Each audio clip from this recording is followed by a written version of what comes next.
কথায় আছে পুরনো চাল ভাতে বাড়ে, অর্থাৎ পুরনো যে কোনো জিনিসের গুরুত্ব অনেক। বিগত প্রায় ১.৫ মাস ধরে মন্দিরের রিপেয়ারিং বা সংস্কারের কাজ চলছিল। ১৯৮০ থেকে ২০২৫, প্রায় ৪৫ বছর পর আবার পুনর্নির্মাণ করা হলো এই মন্দির। মন্দিরের এই নতুন সংস্করণে যেমন রয়েছে নতুনত্বের ছোঁয়া, তেমনই পুরাতনের আবেশও কিন্তু মিশে রয়েছে।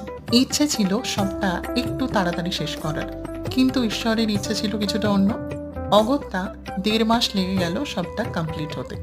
আর বাকি থাকলো ছোট্ট কয়েকটা কাজ, সেগুলো হলেই সবটা কমপ্লিট হয়ে যায়। প্রতিষ্ঠিত বিগ্রহগুলিকে শিফট করা থেকে শুরু করে কাজের বিভিন্ন খুঁটিনাটি এই ছোট্ট ভিডিওর মাধ্যমে আপনাদের সামনে তুলে ধরার চেষ্টা করেছি মাত্র। বহু প্রতীক্ষিত আমার এই ছোট্ট ভিডিওটি আপনাদের কেমন লাগলো অবশ্যই জানাবেন।